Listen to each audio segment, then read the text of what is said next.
I think we also stopped asking questions of what should my house provide for me? Mm, How should it be designed? What could it do? Instead, we kind of created this mass market of homes that are meant to appeal to as many people as possible. And as right. a result, they appeal to nobody really. This is Lived In, a podcast by Hemby Home Company in association with Haystack Realty Group in Greenville, North Carolina. Lived In exists to host thought-provoking discussions on design and real estate, empowering everyday home dwellers to live beautifully regardless of budget or circumstance. Every 2 weeks, join me, your host Femi Koz, a realtor, design advisor and content manager, as we cover everything from how to effectively conduct a home search to which rooms are worth the investment in your home. Together, let's find out what it really takes to live beautifully. This season, we're hosting interviews with experts, putting the keys in your hand as you make some of the most important decisions that come with creating a beautiful place to live. I've missed you guys, and this week, because we took a week off for Thanksgiving and 2 weeks from today will be Christmas, we're releasing a two-parter. Throughout this season, I've connected you with experts around issues like houseplants, mortgages, appraisals, tile installs, and healthy design. And in this week's episode, you'll hear from Toby Witte, who is an architect in every way but name only, and is the author of the book Supersizing Bliss, released in February of 2023. Toby and I talked about the need to demand more from our homes, how home design has gone backwards, not forwards, and why size isn't everything. And our conversation took so long that I had to split it in two. You won't want to miss part 2 of this conversation, so make sure you're following us on your podcast app and you'll get notified next week when our bonus episode comes out. All right, enough of me, let's get into it. Hi, Toby. Welcome to the Lived In podcast. Hi, Femi. Thank you so much for having me. I really appreciate it. It is an absolute joy to have you with us.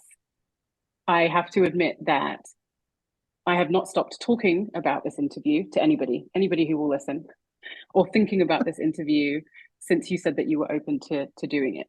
So, and then you very kindly sent me a copy of your book, and I got even more excited.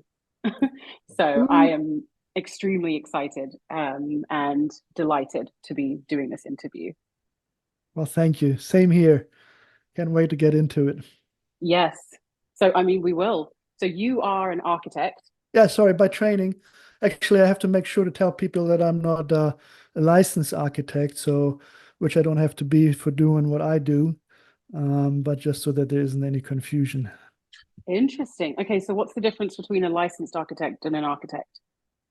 Um, so the licensure is really the last little step, or not little, but it's the last step in the sort of development of an architect, and so it means that you have to log hours as an intern and then take several tests. Yeah. And then as a licensed architect, you get to design everything and call yourself an architect. And so, since I'm not licensed, I am allowed to do homes, the things that I get into. But I cannot call myself an architect, which is strange because everybody refers to me as an architect, and Right. it's what I do. There's in the daily tasks and what I bring to the table. It is, it is architecture is what I do, but I cannot sort of use a wording and call myself an architect. So yeah, Okay. That makes sense. That makes sense. It's kind of a technicality, if you will. from my perspective, it is. Yeah. Yes. From your perspective, I like what you said. So you're also the author of a book that is still pretty new, released last February, right? Yes. Yes. And how the book is called Supersizing Bliss before I move on from that too soon. And I will make sure it's linked in the show notes for this episode. But how did the book come about? What inspired you to write it? Yeah.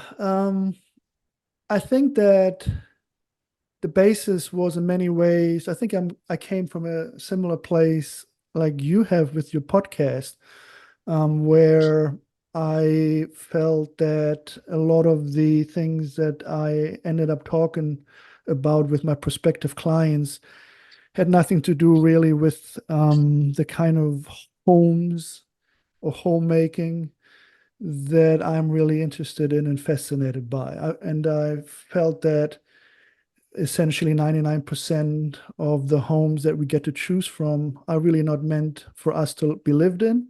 Mm. And so I wanted to find a way to kind of start our conversation at the right place. And so in the book, I spend a minute kind of ranting about the horrible state of our homes and a Yes. couple sort of stories and how we got here and what your options are and what's behind it from my vantage point, and then I talk about at length about how to make it better. And Yes. Supersizing Bliss is about designing for happiness and not for square feet. So Yes. yeah. And I love that. Part of me wonders if your perspective is due to the fact that you, like me, are an international person residing in the United States, because I do think it's very different here than it is. You're German but born in Japan, correct? I'm German, born in Peru, but I Oh, was Peru.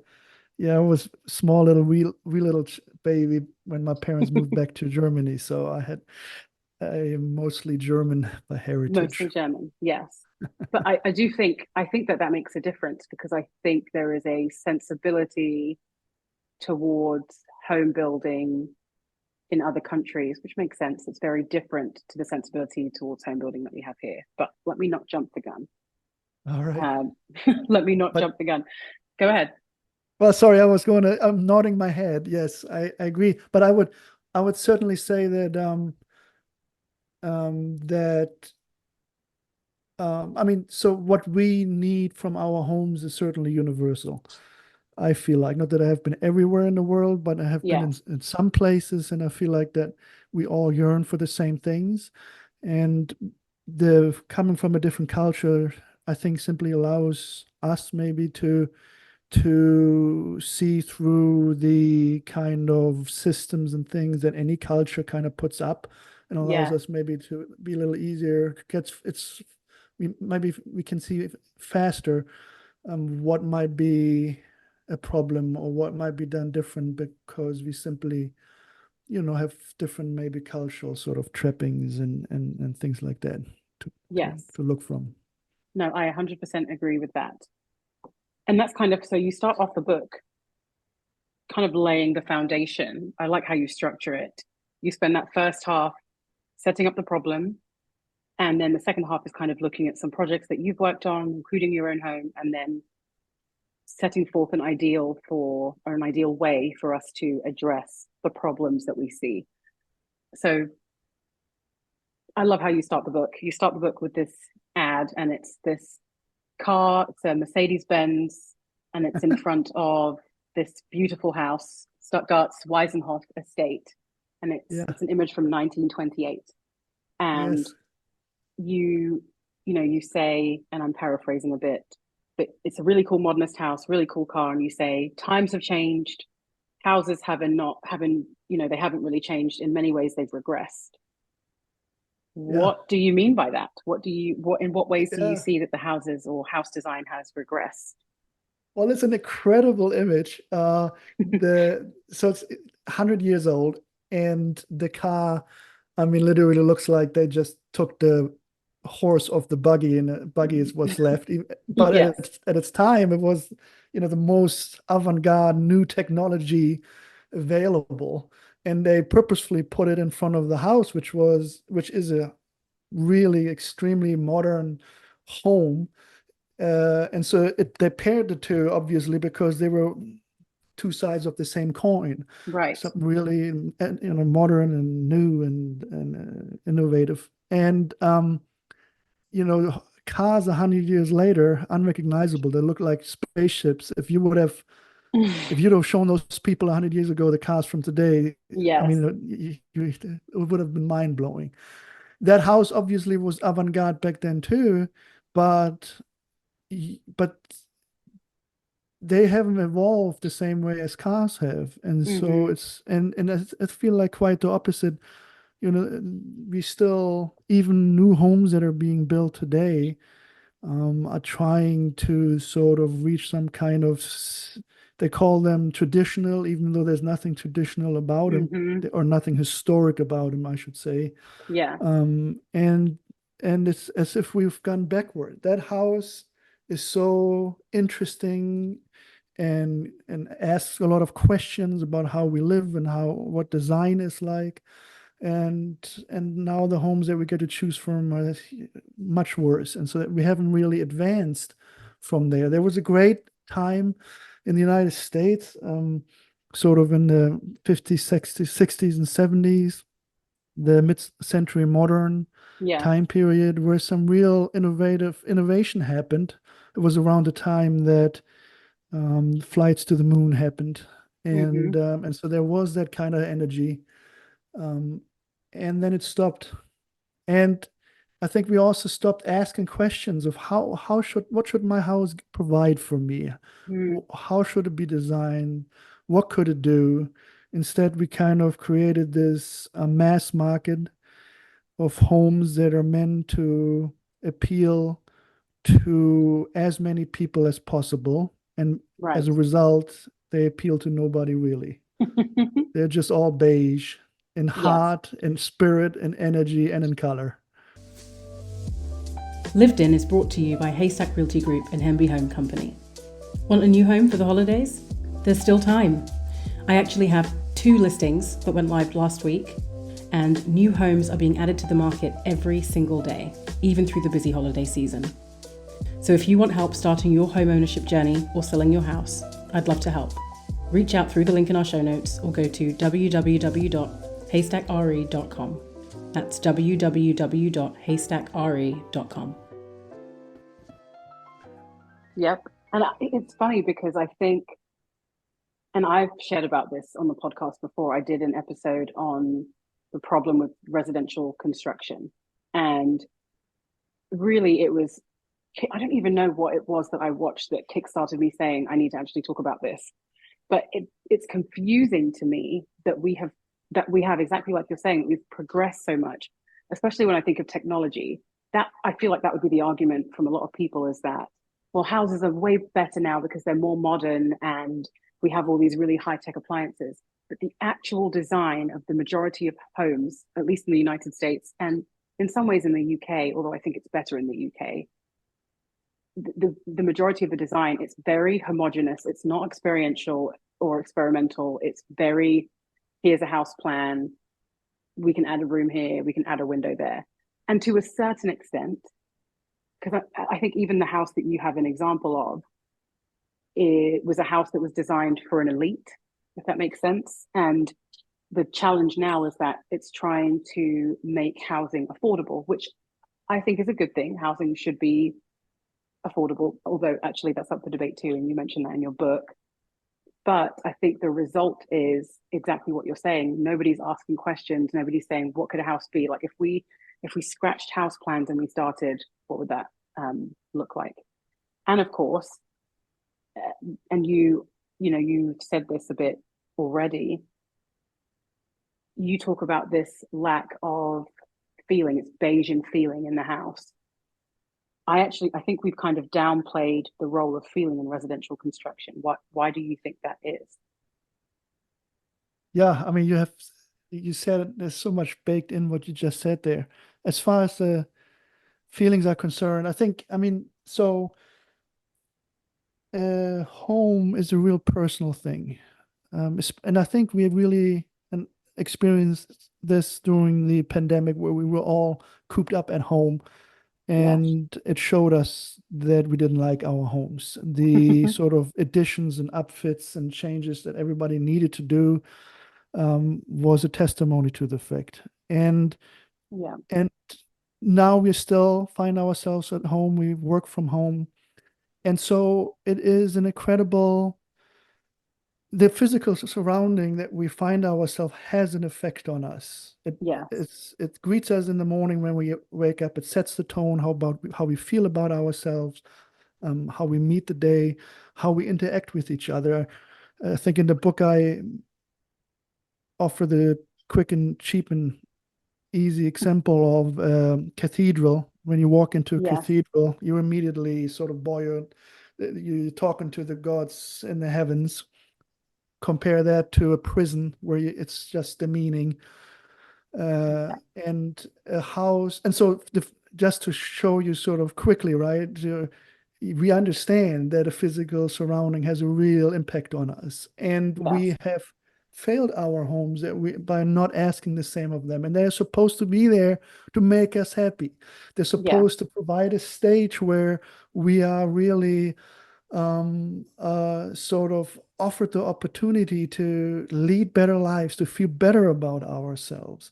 And and so I mean I fiercely believe that good design makes our lives better. And it's upon yes, us to recognize that, to address that, and then find means and answers to that. And um to one point you also just made briefly sort of mentioned is, and it doesn't really matter what money you bring with you hmm in order to make that happen. I mean, if you have not a cent, then you can sort of still set up your home in a certain way, yes, make your bed in the morning, right? If you have a bed, you bought a bed. Make a choice, right? If you yes, have bed sheets, you bought or purchased or hand or said okay yes to a giving hand, yes, I'll take those bed sheets. You have choices in the matter. It's a way of what you pick, what you don't pick, yes, and how you sort of appreciate it. And then with the appreciation comes just setting these things up. And so I mean, so if you don't have to have 20 cups. Buy one cup. If you spend the same money on one cup that you spend on 20 cups, you have a choice. You have some choices then. And you yes, can yeah, really buy a cup that is well designed, that holds nicely in your hand, out of which drinking a cup of coffee is something else than a cheap styrofoam cup. And so it doesn't have, so it's really irrelevant of what the pocketbook is that you come with. um, Obviously, the more you have, the more things you can address. yes. But nonetheless, I think it's simply a question of good design and paying attention to it and asking for it. And I think the challenge is now. So one of my favorite architects is Gil Schaefer, and his design is very different than yours in terms of style. However, I think his approach, his sensibility is so important. But one of the things that he says anyway is that people spend a lot of time when they're looking for inspiration, they're all on the same mediums. And I love Instagram. I genuinely love Instagram because it has helped to expose me to some things. And I love Pinterest in the same way. However, I think for you to obtain truth to some extent, you have to be willing to go beyond what is presented to you online. And I think the same thing goes for design, in that when people open Instagram or when they open their Pinterest, they are being fed the same type of things for the most part. And so for them to think outside of the box is a huge leap, because it's so far out of the realm of what is available to them. I mean, I looked at pictures of your house. There is nothing that looks remotely like your house where I live. And we're not too far away. I mean, we're both in North Carolina, and there is nothing in my neighborhood. If I look out of the window, and I am in a neighborhood, um, if I look out of the window, all of the houses look mostly the same style. It's a pitched roof. It's got gables on the side. It has a two-car garage that's white. It has the same kind of front door. It has brick or siding. They all look very similar. And when people are looking, even when they're looking at house plans, and I work a lot with builders who I have massive respect for, but even when I'm looking at those designs, they're all really the same thing for the most part. You might have a bit farmhouse here, a bit more coastal looking here, but for the most part, they're the same. And I think that's partially a challenge, is people don't know what they want. They are just presented with certain options and they choose what they think is the best one. So I do think it requires a bit more it requires a bit more discovery on the part of the person who is building or buying the house too. Yeah. And I mean, that's why I love your podcast, for instance, and your efforts to ask these questions and talk about these things and talk about different ideas and different things. So it's upon us to try to offer other options to everybody Yes. out there, so that they have the idea of choice, and that there's something to be discovered. And yeah, I mean, online, as much as I love it too, and I'm looking myself all over the place for inspiration and ideas, but you know, a lot of the stuff is, of course, clickbait, if you will. It has to Yes. sugar rush. It has to feel good instantly, but it doesn't allow you to kind of stop and go, wait a second, how does it have a relevance to my living situation, and what can I draw out of it and learn from it, or ask myself what I could ask for, as far as I'm concerned, and what I can afford, and what would work with my lifestyle, my family, whatever it is. Yeah, Yes, yeah, I agree. It's also, and I think this is another thing that impacts the way we live. Obviously, what's presented to us, what we see online, but then there's also who is building the houses. And yes, there's a statistic that you share in your book, and when I tell you that it blew my mind, I mean it really blew my mind, because I was like, there is no way. But then I thought about it, and I was like, actually, that makes perfect sense. But and I mean, you already talked about, you know, the work of becoming an architect. That last period, that last leg of it, if you will, is that internship, and you're paying your dues through time, essentially, as an intern, in order to be able to, you know, at this last stage, call yourself an architect. It's a long, tedious, I think it's 6 years. I can't remember what you said in the book now, how long it takes to become an yeah. architect, It can, yeah, easily 6 to 10 years or so, all in all. which Yeah. is insane. But what let's share this for the benefit of people listening. What is an architect learning about in those 6 to 10 years? What is it what's the knowledge that they are acquiring Yeah. that So makes that worth it? yeah, it's I'll try to make it brief and quick, and it's certainly subject to discussion and quarrels in the architecture community, let's say. But so one way to look at it is to say that in school, in the architecture school, you learn how to think about design and how to design, and that's sort of the things we just sort of talked about. And then when you're out of school and you go into the profession, then you sort of learn the technical parts about it. Code issues, zoning issues, how Yes. to structure a project, business related things, you know, marketing, how to relate to clients, and that sort of stuff. And Yeah. somewhere in all of that, then hopefully, yeah, you kind of tie up a package where you can provide a little bit of all of that. Yes. My personal criticism is that what often happens, um, is that in architecture school you kind of leave with the mindset that you're going to be the next greatest designer, and then you end up in the firm and you find yourself doing really technical things and nothing that has to do anything with design.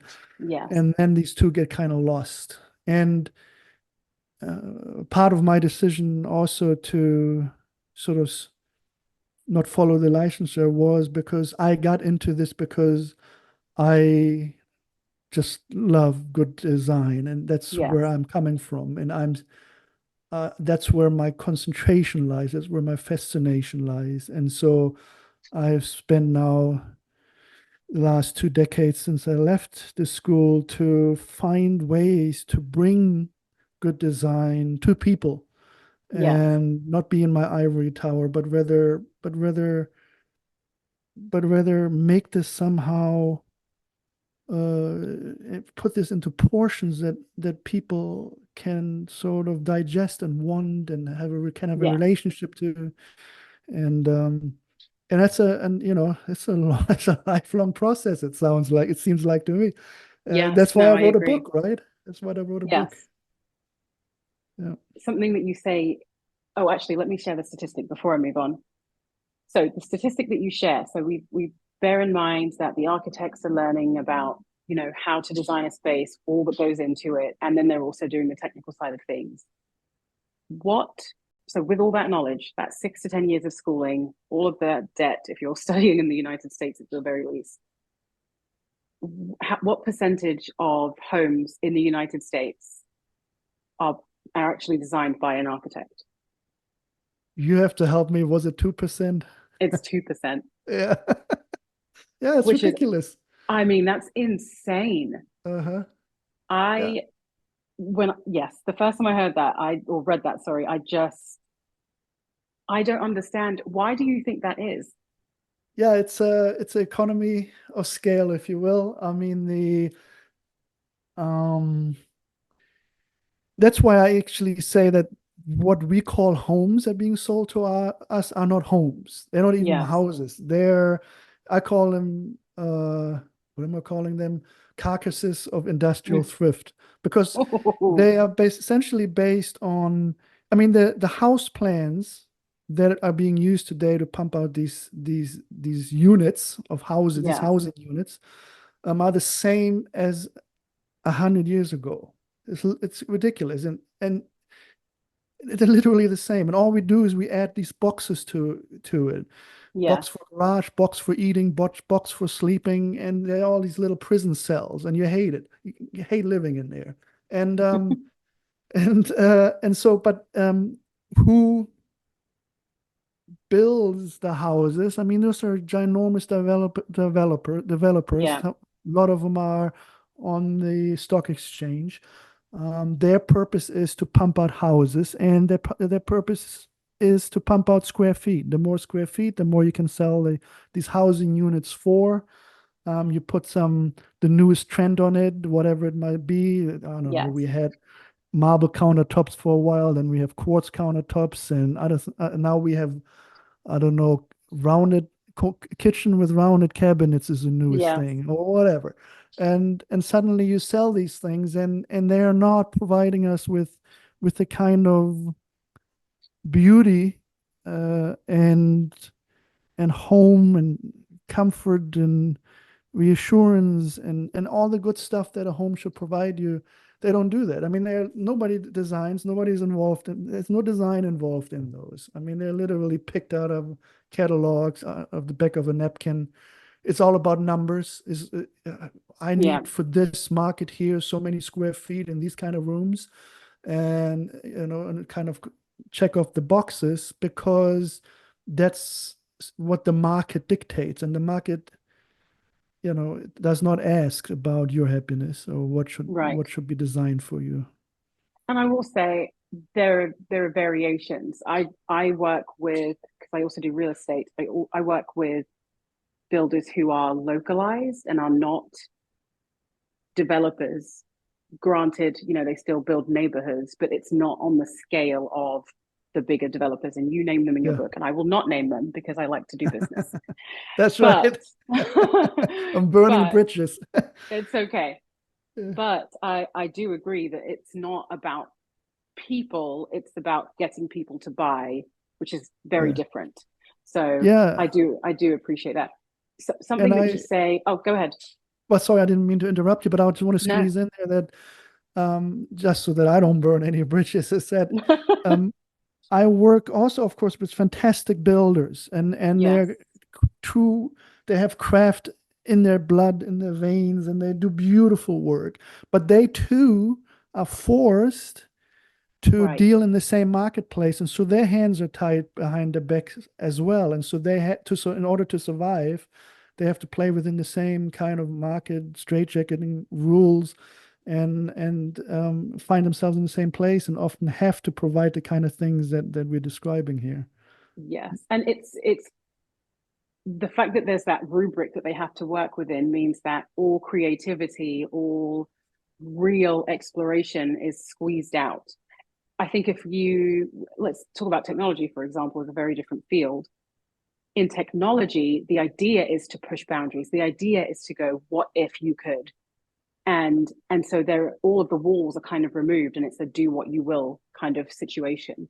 And I feel like in the residential construction industry as a whole, it's the polar opposite. It's not, let's push boundaries. What radical thing could we develop? It's like, how can we take this and, make it appeal a bit more? But there's no real exploration. I can't say there's no creativity, because that's not really fair, but I think the amount of creativity is very much stifled.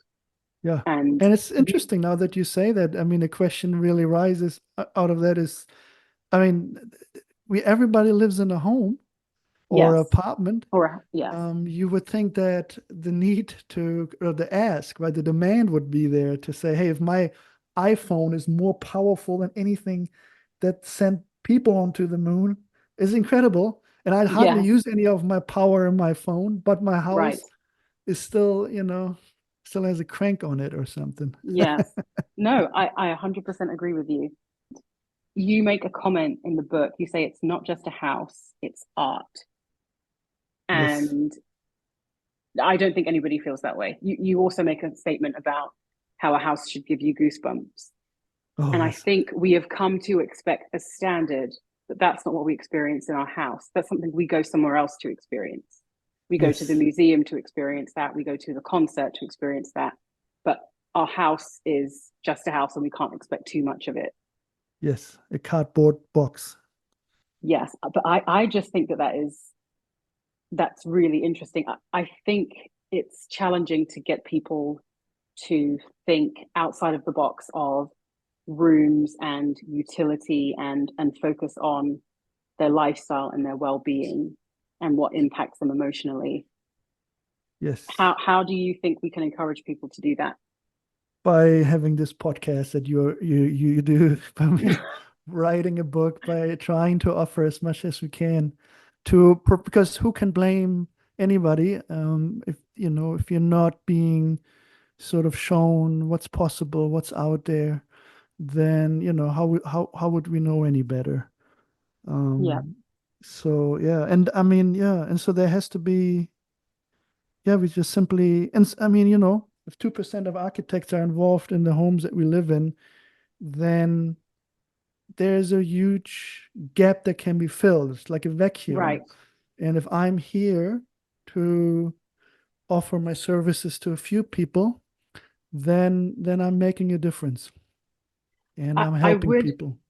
yes, I will play devil's advocate for a second though, and I will say, is it harmful that our houses are boring? Yes. is What's the Yes. argument there? What's the argument there for that? Yes. Oh, I don't know how to put this into a one sentence. Uh, yes, we live miserable lives because Mm, of the physical surrounding that we subject ourselves to. And yeah, it's horrendous. There should be laws against it. It's a crime. It's a crime to humanity. Um, what a difference if you get up in the morning and you dress yourself and you put on makeup and you tend to whatever earrings you put on because you're going out, because you're meeting somebody, because you're going to have an interview or something. You're going to feel different. You're doing all that effort to put you in a different place, to be a different person, to be that person that you're aspiring to be. yes. And so it makes a difference. And so, and the opposite, if I go out the house in my sweatpants and a t-shirt I haven't changed in 3 days, and I meet Yes, you, I'll be a different person, and I won't feel good. I will be right. miserable. I won't have any positive engagement with you. And so it is undeniable that the good design will improve our lives. That's it for this week, guys. Like I said, we will have a bonus episode next Wednesday, so make sure that you're following us in your podcast app. Take care, and I'll see you then.